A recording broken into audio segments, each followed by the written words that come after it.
Howdy people, I just want to make another little video of how to buy yourself the right truck. Okay, what do you buy, new or used? Well, how are you going to use it? You going to use it day in and day out? You got yourself an answer. Buy the new, because using it day in and day out, on average, you guys rack on about 80 to 90,000, and then the guys over the road more are about 120ish. So nevertheless, you're gonna need that new truck. So you do the math. Within 3 years, the thing's gonna have about 300,000, give or take. So that's that. Now, an average Joe that uses a truck once every quarter, I should say, has a truck. Best advice I give you: find yourself a clean truck. Find yourself a good, used, clean truck. Now, according to your budget and according to as much as you're going to use that truck as a passenger vehicle, guys. If you're going to use that truck Monday through Friday as a passenger vehicle, and once in a blue moon on a weekend you'll tow something with it, you'd still want to stick to pretty fresh, because the newer the truck is, the more convenient it is. As much as you guys want to argue, and as much as I sometimes don't agree with myself, but that's just the fact of the matter is, I got a 12 valve, I got a 6-speed 24 valve.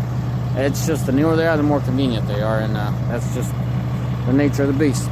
Now, a guy that uses his truck only to pull his RV and a boat once in a great while, back to that territory of a good, clean, used truck. And the reason I'm trying to point these out is it's just a rule of thumb that I use for myself. Why freeze the money into something when you could turn around and invest it or use it for something else? If you're using that truck, let's just say 2 times a month as a truck, you got a lot of money frozen up there. You buy a new truck. I think that's pretty stupid, but everyone has their reason, and there's justification for a new truck, even for those guys. But let's just stick to guys like myself. Guys, I'm 26 years old, and I hustle, and I got some long ways to keep hustling. So it's the crowd of people that just still grinding and working their butts off. Pretty much that's who the video goes to. Now, as far as new goes, new truck, pretty self-explanatory. You got to figure out your cab, your bed. As far as your cab, I get questions as far as crew cab to mega cab. Crew cab, guys, is more than sufficient, but that's me. I got a 3-year-old boy and a 3-month-old girl, so I got a full-size car seat in the back, and then I got a booster seat, and I have enough room, And right now, my whole family's in there. I'm waiting for one of my buddies to show up, so I got a minute. So here we are, and we travel with this truck, and it's enough room. My wife has enough room to sit between those two, and plenty of room there.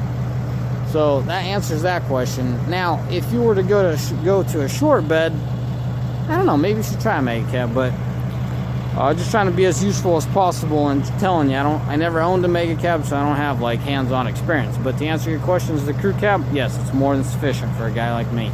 We're 4 people in the family, and we got enough room.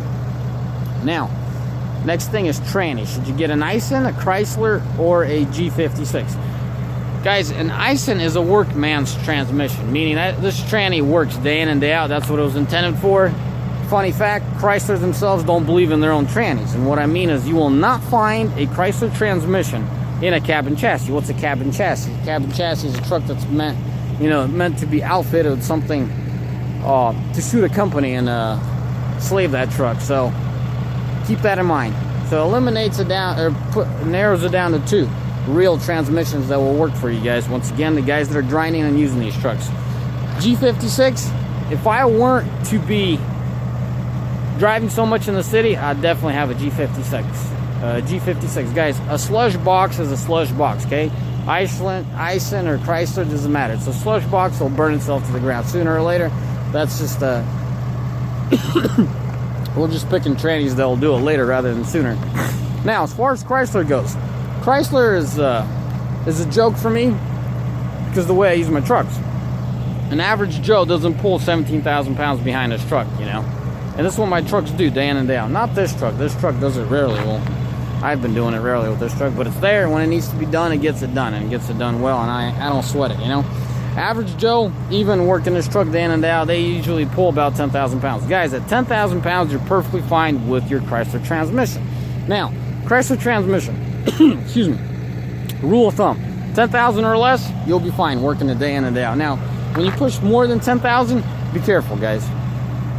That tranny doesn't lock up nearly as the icing does, so it just burns itself. Now, don't blow up my comments saying, Paul, you're an idiot, you never had a Chrysler. No, I didn't have an Chrysler, excuse me. I did never own the Chrysler transmission. I'm referring to the 68 RFE. I've had buddies, 2 good examples. They just don't work for what we want to use them for. So that's why I don't own one. Oh, I was talking about myself. I would be driving a manual if it wasn't for so much city driving. Now, because I do so much city driving, I got me a Icing.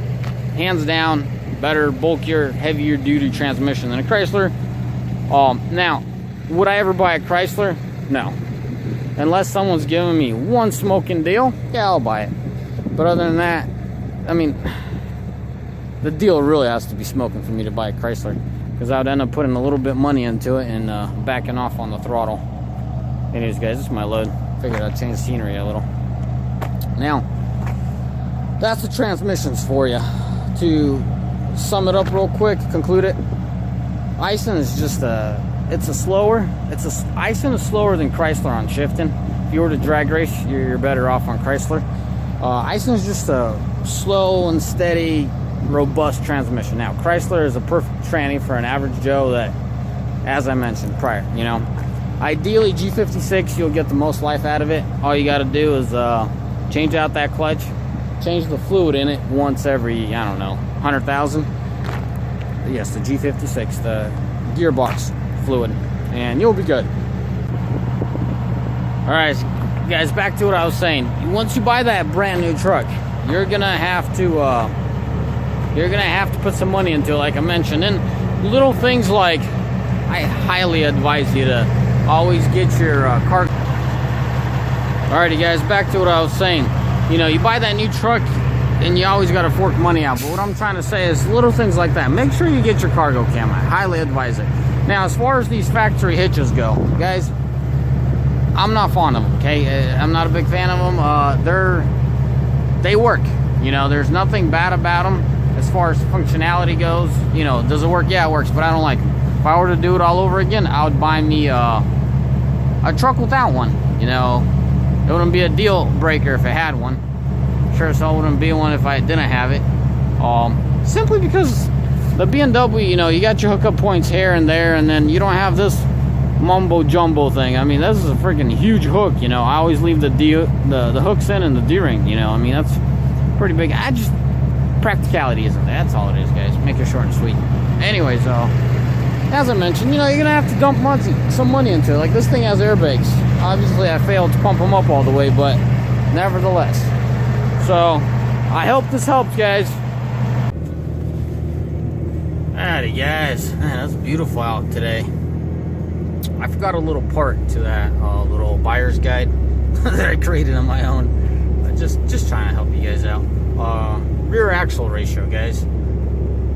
After thorough tests, what I mean thorough is real world tests, you know, hauling, towing, and all that, 342 are probably a ideal rear gear axle ratio. For staying under 26,000 pounds, that's awesome. For average Joe, that's an awesome rear gear. Trucks have enough torque to move it. I know it makes it harder on the tranny and the engine, but because of all the torque that it has, it could always drop a gear and keep you moving. I know it's not the same with 410s or compared to 410s, you know, if you got 342s, but the gas mileage is superb. You know, it's right there. It's good. It yields really good gas mileage. If you need to go higher, I've said this before, I'm gonna say it again. 373s with an Icing is as tall as you want to go. You know, Icing 342s are really good. Now, having a Chrysler, I think I would vouch for the 410s for the heavier haul, guys. But if you're staying under 26, 342s are perfectly fine with the Icings. I'm not quite sure with the Chrysler. I haven't checked it out with the Chrysler, but so yeah, that's a very important factor. And the only thing that's going to limit you with 342s is you cannot put bigger tires. You're right there on the edge as a dragster as your truck can get, you know, the gear ratio. And then once you add, oh, I'm drifting. once you add those taller tires in the back, you just, yeah, you shot yourself in the foot. So you can't do that. I know my truck's very deceiving because of my heavy offset. It seems like I have big tires, but I don't. They're much bigger than stock. Stock originally came on this truck 285s, 60/20s, and I'm running 295s, 60/20s on this truck. So yeah, gotta have the right gear ratio. So my mindset used to be 355s as low as I want on my truck and 373s as high as I want, under 26,000, and 410s for over. Cross that out, scratch it. With these high torque engines and these transmissions, what they're capable of, 342s is a perfect gear set, and 373s for the heavy haul. Call me stupid or whatever. I know a couple guys that blew rear axles. Guys, don't be stupid. They're gears. They need to work themselves in. So when you just buy your trucks, don't do those high mileages like the manufacturer recommends, you know, before doing fluid change. Do it within 30,000 miles. Do it within 15, you know. It just depends how you work your truck. If you really work your truck, you know, do it under 20. If you just tow your rear end around, do it under 30. But change out the fluids, make her happen. That's ideally. Put really nice fluid in there and forget it for 100,000. That's my theory. Obviously, it worked for me. I haven't blown a single axle. Thank God, and knock on some wood, I guess. But yeah. And I've had guys, a guy that I was working with blew a diff at 30,000 miles or 40. And then a guy I know blew one at 80 or 90, I can't remember. That was 373s. First guy was 342, second guy was 373s. And it's simply because they neglect their maintenance. These gear sets need to set in when they're, you know, when you got a brand new truck. So change out that fluid early, put some good fluid in there, forget it for 100,000. But don't go over 100,000 if you're towing day in and day out. I don't even know, frick, man. I don't even know how I came up with this oil. It's 80-140. It's an oddball number gear oil, but it's really good at Schaefer's, fully synthetic oil, and I buy it by the buckets. I haven't seen it in stores. I buy directly from what is it, sales rep or whoever they call themselves. You just gotta buy it in bulk with those guys. You can't buy like little amounts. Anyways, guys, as always, have a mighty fine day. Enjoy this wonderful weather. Well, at least in here, it's winter wonderland.